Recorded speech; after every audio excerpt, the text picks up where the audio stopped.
Welcome to Confessions of a Decorazzi. This episode is all about intervention with a purpose. So what's with the phrase Decorazzi? I just think it's the perfect amalgamation of words. Decorazzi, unlike the paparazzi, intervenes with genuine care for your space and sanity. I'm not here to sell you anything. I'm here to shift your perspective on the stuff that doesn't work. As someone who gets uncomfortably close to people's private design choices, and has definitely disagreed with certain choices, as they seemed more performative, or just plain misguided, I always understood the delicate balance between professional advice and personal preference. Decorazzi offers personal design intervention, one that actually tries to help, not exploit. Now it's time for some brutal honesty. The design world has been pretending that everyone lives in a luxe market reality, when really it's more of an Amazon, Ashley Home, Pottery Barn budget reality. As I just explained, this channel is all about bringing real answers for real people. Most design channels rinse, lather, and repeat a lot of the same old material. Yes, I too enjoy hearing about the latest trends. But really my favorite escape is when the channels cover real design questions from real-world design issues that don't require wallets that have trust funds attached to them. Please message me below with any design questions and concerns. They will all be answered for free. In this first episode of Confessions of a Decorazzi, I want to share some of my private thoughts, in what I hope will be a recurring and, hopefully highly requested series, played on a repeat basis throughout the YouTube universe. But first, let me share my cheat code for how I see the different perspectives on home decor selections.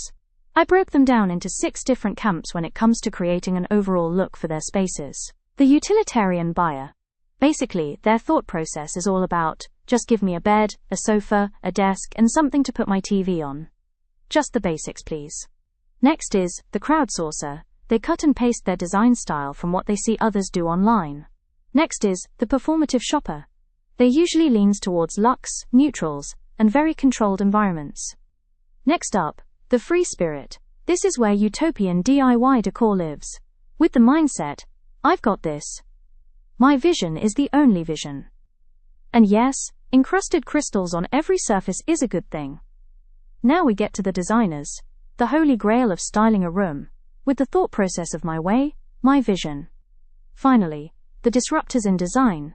These are the unicorns, the true code breakers, the hunter and gatherers when it comes to selecting and pulling together a specific look and feel of a space.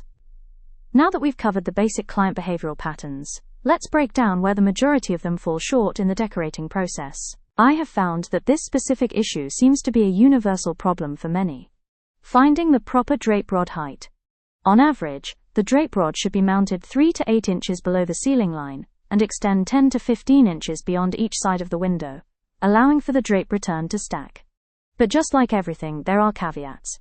Personally, I feel that drapes are one of the biggest issues when it comes to finishing off a space. The majority hang them incorrectly. A great example is with Palladium windows. The biggest question: do you hang the rod above the arch or below? It is all about the desired end result. Hanging the rod above the arch closer to the ceiling line is more formal.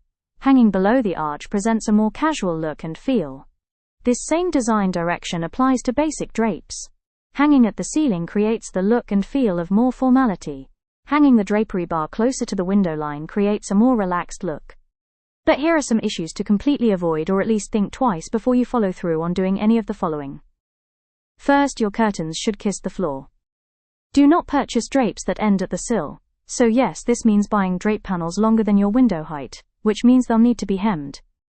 Plus, let's rethink drapes that pull at the floor. They never look good just after you style them, especially in a home with pets and children. Next up, grommet top drapes. Please reselect and look into tab back drapes versus this option, especially if you want your windows to look like they belong to someone adulting and not a college dorm room.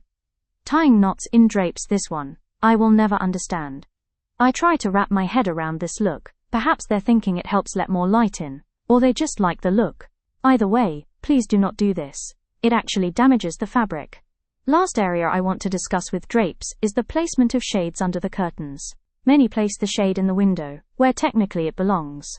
But if the rod is closer to the ceiling line, consider when adding shades to a window in an outside mount, right below the drape rod, allowing the shade to be pulled down to the windowsill, giving it one continuous line. The visual weight of properly hung drapes will make your ceilings look taller, your windows look larger, and your room look like someone with taste resides there. It's literally the difference between I tried and who cares. The next topic I want to cover in this first edition of Confessions of a Decorazzi is proper art selection. Here's what most do not want to admit. When it comes to art purchased, on and offline, is selecting the correct size for a specific wall. Most will want a specific art selection to create an impact in a certain area, but wants to only pay for pieces that are sized better for smaller side walls. Purchasing a single image that scales around 20 inches by 30 inches ends up floating alone on your main living room wall, and it will look lost and adrift. We need to stop selecting art that appears larger in your mind's eye, and in reality, though your wallet prefers this price point, it's too small for a large wall. When budgets are tight, seek out alternative directions for finding art that your walls and wallet will love. Some of your secret weapons can be seeking out supplies online, through the usual sites of Facebook Marketplace and Etsy, looking up vintage art, oversized landscapes, and actual oil paintings that someone's grandmother collected. Personally, I find thrift stores, especially for large-scale pieces that people donate when they downsize, often framed beautifully. One last piece of adulting art insight: your art selections are not supposed to match your color palettes within a space. That is a paint-by-numbers decorating strategy and not designing. Designing is not a strategy. Your space should whisper, "You belong here," every time you walk through the door. That feeling can't be bought. It can only be created through the daily practice of choosing authenticity over performance, function over facade, and self-love over self-doubt selections. Until next time, please don't forget to like and subscribe.